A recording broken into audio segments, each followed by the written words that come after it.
The rain hit hard against the metal rooftops of New Terrace City. Neon lights flickered in the wet darkness. People rushed by with umbrellas and long coats, eyes fixed forward, ignoring everything that didn't concern them. In a narrow alley between two old buildings, a small figure crouched behind a trash bin. Her skin was pale blue and shimmered like wet glass. Her big eyes were wide with fear, her body wrapped in a torn blanket that barely covered her tiny frame. She was shaking, not from cold, but from something else. Her small hands clutched something tight, a piece of warm bread she had stolen earlier. But she didn't eat it. She was saving it for her mother. Down the street, a man named Jackson was closing up his repair shop. He was a human, mid-30s, strong arms, oil stains on his jacket, and eyes that had seen too much war and too little kindness. He didn't talk much and liked machines more than people. As he locked the door, he heard it. A soft cry. He paused. Another cry, high-pitched, desperate. Not pain, not anger. Fear. He followed the sound, boots splashing in the puddles. The alley was dark, the smell of metal and mold thick in the air, and then he saw her, a child, alien, alone. She looked up, her lip trembling. When she saw him, she didn't run. She reached out her hand. "Please, fix my mom, she won't stop shaking." Jackson froze. He had seen aliens before, workers, traders, even beggars, but never a child this small, and never one who looked at him like that, like he was her last hope. He knelt down, keeping a small distance. "Where's your mother?" The girl pointed behind the alley, deeper into the shadows. "Come," she said. He hesitated. He had work to do. He didn't know this child. What if it was a trap? But something in her eyes, he couldn't walk away. She led him through a broken fence, past ruined crates, and down a set of stairs that led into an old underground tunnel. There, lying on dirty blankets, was the mother. Her skin was the same shimmering blue, but her face was sunken, her eyes closed. Her body twitched, her legs kicked randomly, her hands curled and uncurled without control. Jackson stepped closer. Her breathing was fast, too fast. Her body was wet with sweat, even in the cold. "She's been like this 2 days," the girl whispered. "I don't know what to do." "What's your name?" Jackson asked softly. "Rilke." Jackson took a deep breath and removed his jacket. He laid it over the mother and knelt beside her, checking her pulse like he had done in the army. He didn't understand alien biology, but this was wrong. "She's not sick," he murmured. "Something's forcing this." Rilke nodded quickly. "They did something to her," she said, "before we ran."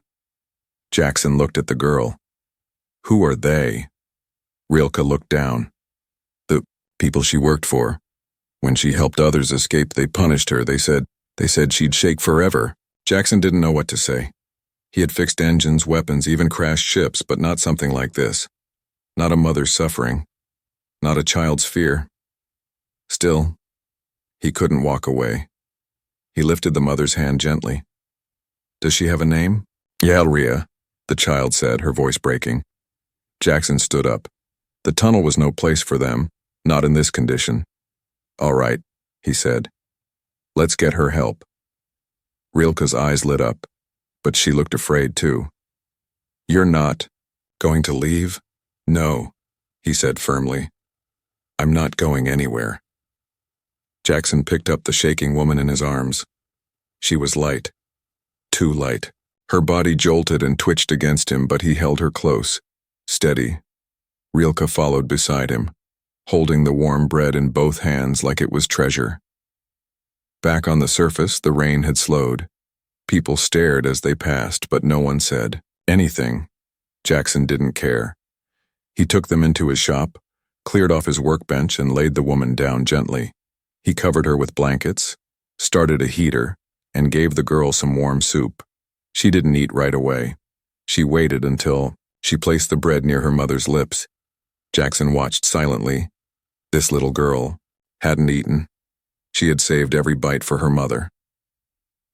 That night, Jackson stayed in the shop. He had no idea what he had gotten himself into, but he knew one thing for sure. This child had trusted him, and now he was her lifeline. Jackson barely slept that night. Every few minutes, Yelria's body jerked on the workbench like a puppet pulled by invisible strings. Her eyes stayed closed, but her chest rose and fell too fast. Her hands scratched at the air, at her skin, at nothing. Jackson had tied soft cloth around her wrists so she wouldn't hurt herself. He checked her temperature again, cold, but her skin was soaked in sweat. "This isn't fever," he muttered, frowning. Rilke sat quietly in the corner, curled in a blanket, watching her mother with wide, tired eyes. Jackson knelt beside the shaking woman. "She's not getting worse," he said, "but not better either." The little alien girl nodded slowly. "She used to be strong," she whispered. "She spoke 12 languages. She could fly ships. She read me stories from other worlds." Her voice broke. She looked at her mother again. "Now she only shakes." Jackson stood and looked around his workshop. It was full of tools, wires, batteries, broken gadgets, and one old medical scanner he hadn't touched in years. He dusted it off, plugged it in, and gently scanned Yelria's head and chest. The screen blinked, then buzzed. "Error. Unknown organic. Feedback, come on," Jackson muttered. "Give me something." He reran the scan, but the same warning flashed. Something inside her was sending signals, not natural ones. "Rilke," Jackson said carefully, "did anyone do anything to your mom's body before this started? Surgery? Or something else?" The child nodded. "They said they gave her the justice spark." She looked up. "They said she would never rest again." Jackson's blood went cold. That didn't sound like medicine. That sounded like a punishment. Later that morning, Jackson stepped outside to get supplies from the back storage shed. When he returned, Rilke was sitting beside her mother, talking, softly in her alien language, stroking her mother's cheek. But Yelria still twitched violently every minute. Jackson brought in new wires, tools, and a translator earpiece. He was no doctor, but maybe, just maybe, this was something technical, not natural. He carefully scanned Yelria again with a handheld electromagnet.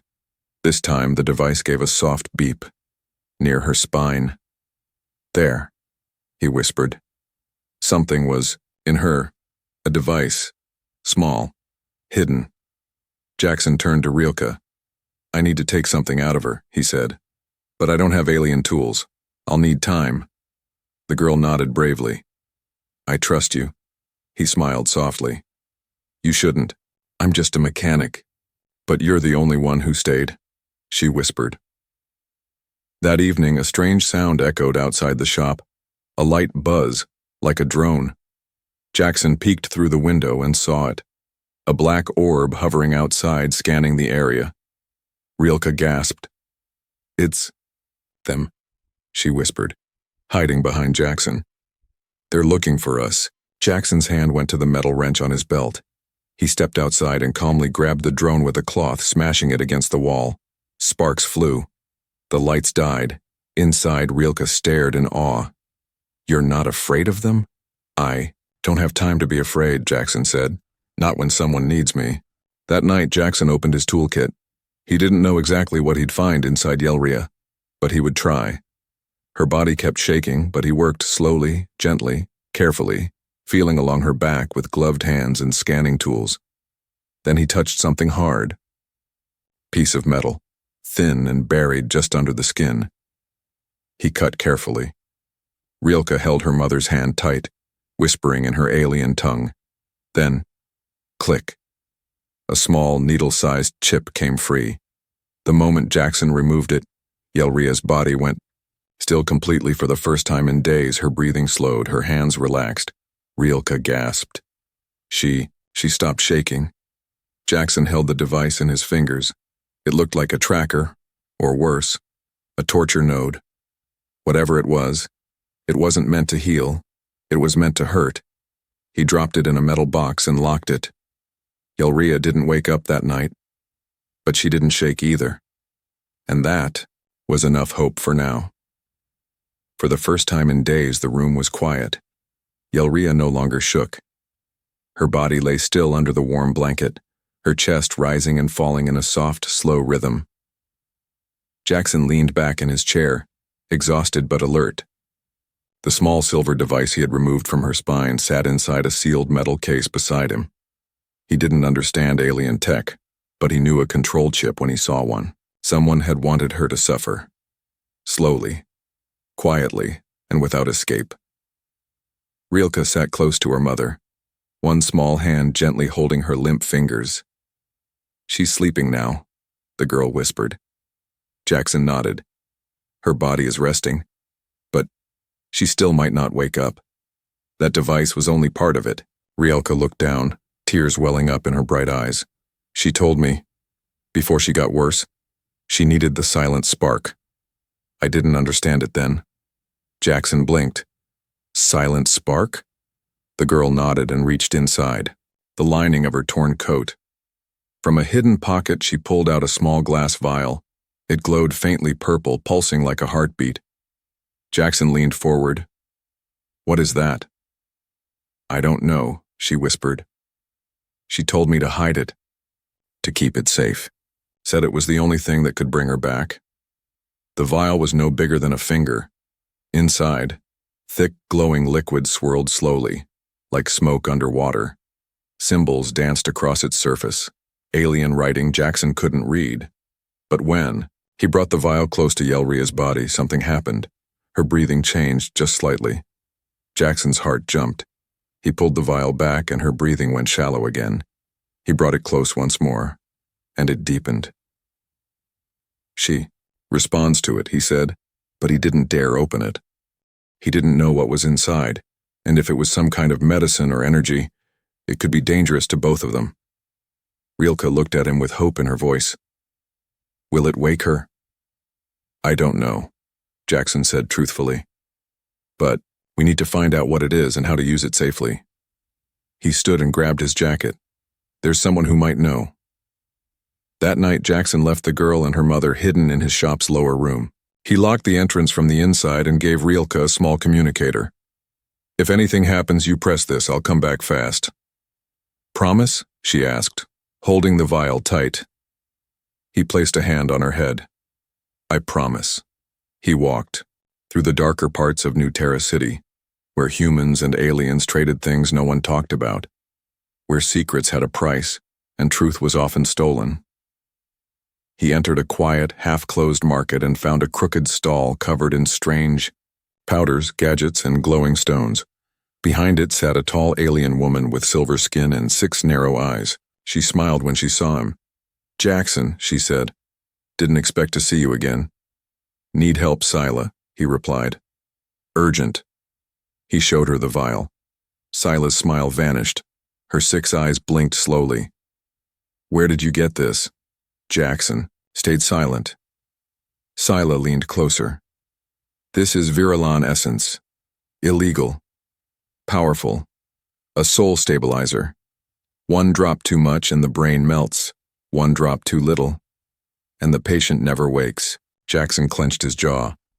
"So how do I use it?" Scylla frowned. "You don't. Only trained hands know how to balance it. It reacts to emotion, thought, even guilt." Jackson looked at her.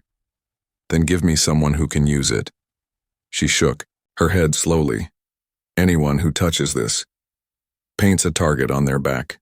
Back at the shop, Rilke waited. Yelria's body had started twitching again. Slowly. Not like before, but worse in a different way, like she was trapped in a dream. Her eyes were still closed, but her lips moved. "Elka," the girl gasped. Her mother had whispered her name. Just then, the door burst open. Jackson returned, breathless and carrying a small injector case. "Scylla gave me this," he said. "It'll deliver 1 drop, only 1. Rilke held the vial tightly, hands shaking. "What if it doesn't work?" Jackson knelt beside her. "Then we try again. But this is our best shot." He loaded the vial into the injector. Yelria's body trembled harder now, Jackson held his breath and pressed the needle gently to her neck. Click. The purple glow flowed into her. Seconds passed, then her body went still again. Silent. Too silent. Jackson leaned in. No breath. No movement. Mom, Rielka whispered. Then, a cough. A soft breath. Yelria's eyes opened. Slowly. Painfully, but alive. She turned her head and whispered, "You kept it safe, my girl." Rielka burst into tears. Jackson stepped back, overwhelmed. He had seen many machines come back to life. But this was something else. The moment Yelria opened her eyes, something in the room changed. It was no longer just a workshop.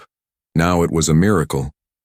Jackson watched from a distance, heart pounding, as Yelria, pale, weak, but conscious, reached for her daughter. Rielka cried softly, pressing her forehead against her mother's. Their fingers locked together. "You kept it safe," Yelria whispered again. "I tried, Mama," Rielka said between sobs. Yelria's eyes moved slowly to the man standing behind them. "You..." Her voice cracked. "You helped her?" Jackson gave a small nod.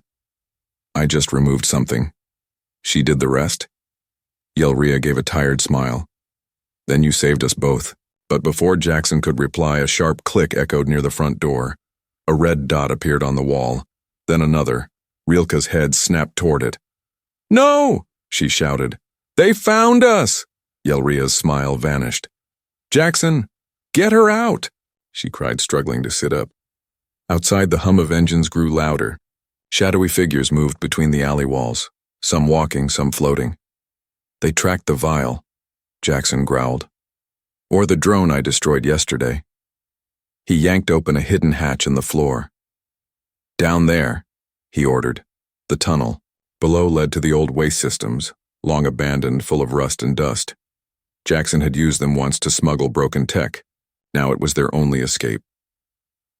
Rielka helped her mother climb down the ladder slowly. Jackson followed, then slammed the hatch shut and triggered the magnetic lock. Darkness swallowed them. He flicked on a small flashlight. The path ahead was narrow and twisted, the walls wet and crumbling. Water dripped from rusted pipes above. "Keep moving," he said. Behind them, faint footsteps echoed above. Too many. They moved fast, but Yelria's strength was fading again. Her legs shook. Her breathing was shallow. Jackson stopped and lifted her into his arms without a word. She gasped, surprised. "You shouldn't." "I should," he said simply. She didn't argue again. At one junction, the tunnel split 3 ways. Rielka looked around nervously. "Which one?" Jackson hesitated. He knew this part. One tunnel led to a dead end, one led to the old market ruins, and the other. Suddenly voices echoed behind them. Loud. Angry. Alien. "They're coming," Rielka whispered. Jackson picked the left tunnel. "Go!" They ran. The tunnel opened into a wide chamber filled with broken crates, smashed metal, and rotting garbage. Old light panels blinked on the ceiling. Some still worked, most didn't. Jackson placed Yelria behind a pile of crates and handed Rielka a metal rod. "Stay low, don't make a sound." He turned toward the other end of the room. Footsteps. 1, 2. Then 3 shadows stepped out of the darkness. 2 aliens with sharp armor and red visors, and 1 human, tall, clean-suited, with cold gray eyes. "You again?" the man said, smirking. "Thought we lost you years ago."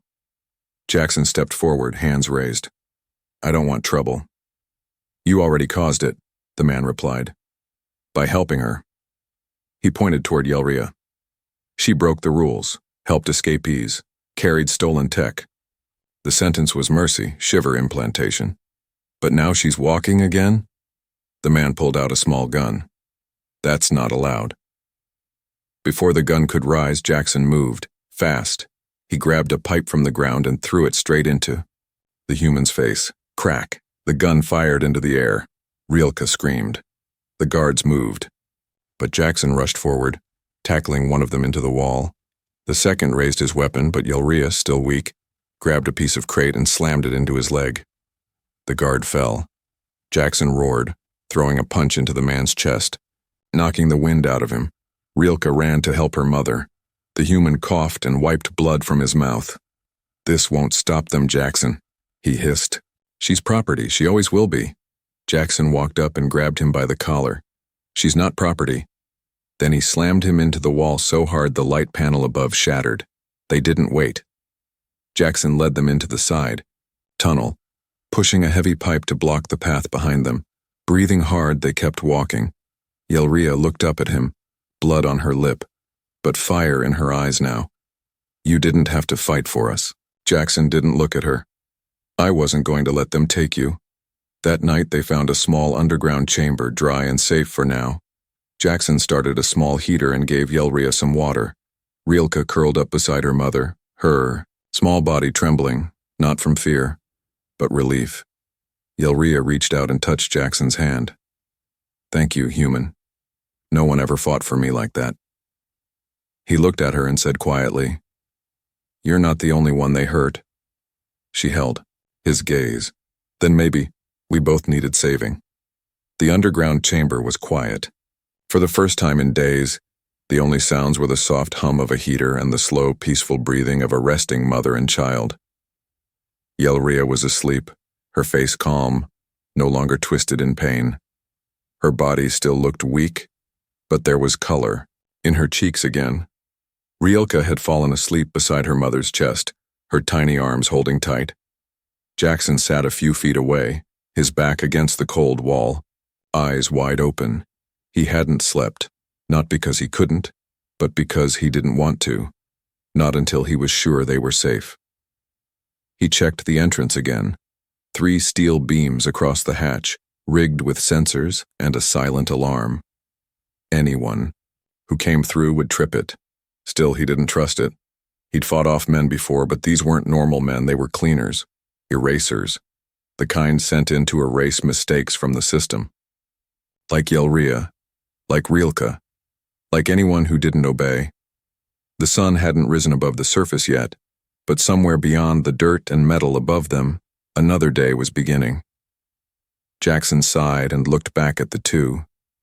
They looked like a painting. Now, a mother and daughter, finally at peace. But only for a moment, because something wasn't right. Yelria's eyelids fluttered.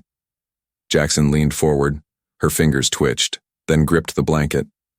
And finally, her eyes opened, fully, clear, focused.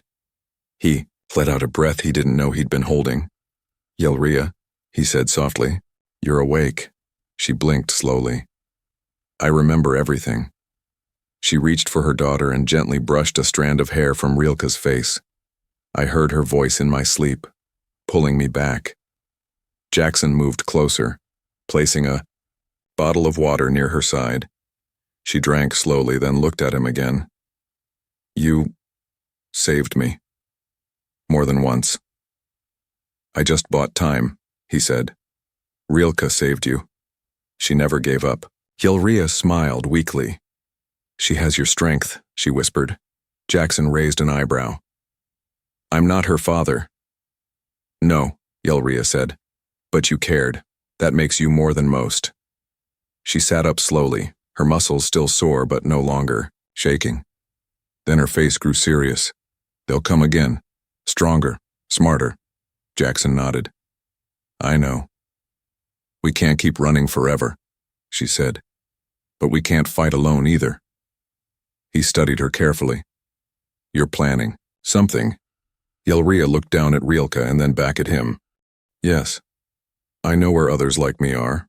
Other survivors. People they punished. People they broke." Jackson's eyes narrowed. "And you want to find them?" "No," she said. "I want to free them."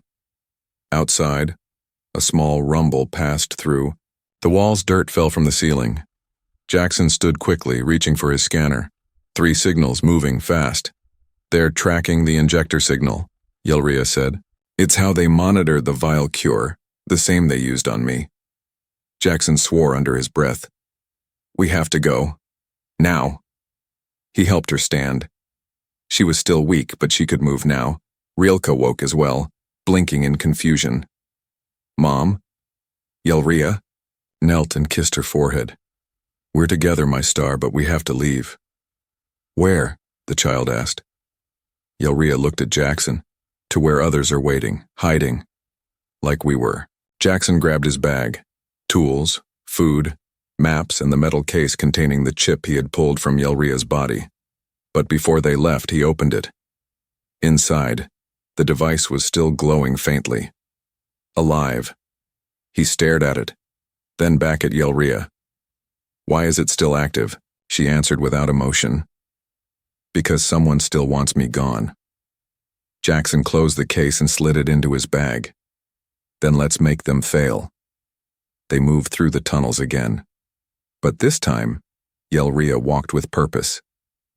Jackson noticed it right away. Her steps were slow, but her eyes were sharp. Her back straight. She wasn't just running now. She was remembering who she used to be. A translator, a rebel, a mother, and maybe soon, a leader. Rilka held Jackson's hand tightly as they walked. "Will you stay with us?" she asked quietly. He looked down at her small, tired face. "You want me to?" She nodded. "You fight better than Mama." Yelria gave a small laugh from up ahead. "She's not wrong." Jackson smiled for the first time in days. "Then I guess I'm staying." They walked for hours through the old underground system. Pipes hissed, rusted doors creaked. The stale air carried a silence too thick to trust. Jackson led the way now, flashlight in one hand, metal pipe in the other. Yelria and Rilka followed behind him, one careful step at a time. Rilka was quiet, too quiet. She was tired, but more than that, she had questions. She looked up at her mother. "Why did they hurt you, Mama? Why did they make you shake?" Yelria stopped walking. The question had no easy answer. She lowered herself to one knee and held her daughter's hand. "I did something they called a crime," she said softly. "But it wasn't wrong. It was right." Jackson turned back. He hadn't asked yet. He didn't push her to explain. But now, in the stillness of the tunnels, it was time to know. Yelria took a deep breath. "I used to work for the Colonial Alliance," she said. "I was a language officer. I translated messages. I listened. I kept secrets. But one day," she continued, "I heard something I wasn't supposed to." She paused. "They were capturing refugee ships, small ones, families, survivors, from wars and broken colonies." Jackson's jaw clenched. "And they weren't helping them?" Yelria shook her head. "They were selling them." She looked down. "I started changing the orders. Just a little. Sending warning signals, giving wrong coordinates, helping people escape." Rilka's eyes widened. "You helped them?" "Yes," Yelria whispered, "until they found out. They didn't kill me. That would have made me a martyr. So they did something worse." She slowly turned her back to Jackson and lifted her coat. There, along her spine, was a long scar, clean, surgical, cold. "They called it mercy programming," she said. "They told me it would start slow, tremors, sweats, confusion, then complete nerve breakdown, no cure." She looked at Jackson with steady eyes. "I would live, but never again as myself." Jackson felt something rise in his chest, not just anger, rage. They punished her for saving lives, for choosing good over orders. "They turned your body into a prison," he said. She nodded. "And they told me if I ever spoke about it, they'd do the same to Rilka." Rilka gasped. "But I don't work for them." Yelria pulled her close. "You're my daughter, that's enough." They kept walking. Finally, they reached a door, tall, wide, sealed with old rusted bolts. Jackson smashed the lock open with his pipe and pushed it open. Inside was a hidden station, old screens, broken chairs, and two people already there. Aliens, like Yelria, tired, thin but alive. They looked up, startled. One stood. "Yelria." She stepped forward. "They tried to erase me," she said calmly. "But I'm still here." The others rushed forward, hugging her. Tears fell. Whispers filled the air. "You're back. We thought you were gone." Jackson stayed near the door, watching, guarding. Rilke ran to him. "These are Mama's friends?" "Looks like it." She smiled. "Now we're not alone." Ylria turned to the group. "They will keep coming. You know that." "We're tired of hiding," one said. "But we have nothing." Ylria's eyes turned sharp. "We have each other."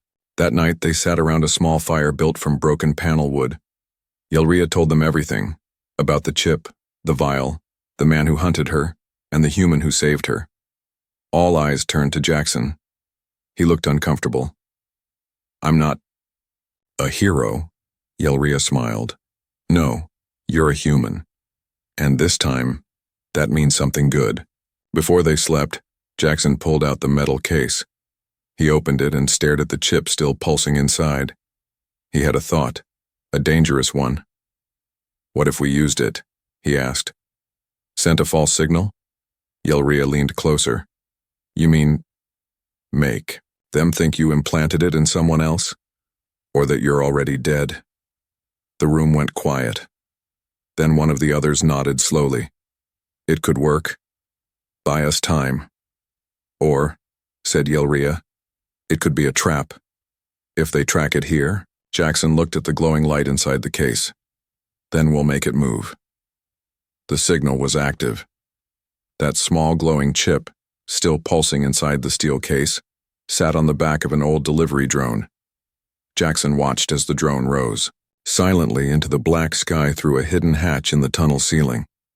The decoy plan had started. The chip would travel far, across rooftops and alleys, sending false location data, pulling their hunters away from the hideout. He only hoped it would be enough. Back in the underground safe house, Ylria sat beside a glowing console, her face lit softly in the dark. She was different now, not broken, not shaking, but calm and thinking. She had survived the shiver core, the pain, the poison in her own body, and now she was building something new, not just for herself, but for others like her. There were 9 of them in the station now. 9 exiles, all survivors of mercy punishments. Their bodies carried scars, burns, implants, metal stitched into bone. Each had been marked, hurt, silenced. But now, they had a voice again. Ylria was their voice. And Jackson, he was their shield. Rilke stood near the console with her mother, holding a piece of paper with a small drawing. Crayons had been hard to find, but she used what she could. Scraps of charcoal and wire ink. She held it up to Jackson. It was simple but clear. A human, a mother, and a little alien girl, all standing hand in hand. "You're in the middle," she said, smiling. "Because you held us up." Jackson stared at the drawing for a long moment. He swallowed hard. "Thanks," he said softly. Later, as they all ate a shared meal, Jackson sat near the edge of the chamber, sharpening a tool. Ylria joined him. "You never told me why you helped us," she said. Jackson kept his eyes on the blade. "Long time ago. My sister was arrested. Wrong name on the registry. Wrong blood type. Wrong look." He paused. "No one helped her." Ylria's voice softened. "What happened?" "They shipped her off-world, no trial. I never saw her again." Ylria lowered her head. Jackson continued, voice steady now. "When I saw Rilke in that alley, shaking, cold, alone, it felt like a second chance." He looked at her. "Didn't save you. I saved what I couldn't save back then." Ylria reached into her pocket and pulled out a thin silver necklace. Delicate, alien, beautiful. She placed it in Jackson's hand. "It's called a soul chain," she said. "We only give this to one kind of person." "What kind?" "The one we trust with everything." That night, Jackson stayed awake while the others slept. He watched the map screen following the chip signal as it drifted farther and farther across the city. Then the signal blinked out. He waited. No alarms, no footsteps, no noise. It had worked. They were safe for now. Weeks passed. The underground base changed, became stronger, cleaner, brighter. Wires were fixed. Rooms were built. New tunnels opened. More survivors arrived. And Jackson, he stayed. Not because he had nowhere else to go, but because he finally found where he belonged. One morning, Rilka burst into the workshop, her little hands stained with grease and joy. "Come see what I made," she shouted. Jackson followed her down the hall to a new chamber. A glowing wall of names had been carved into the metal, etched with tools and sparks. Names of the saved, names of the brave. And at the bottom of the wall, written in small letters, was this: Lifeline, the human who didn't look away. Jackson stared at it. His throat tightened. He placed a hand over the words, and for the first time in years, he smiled.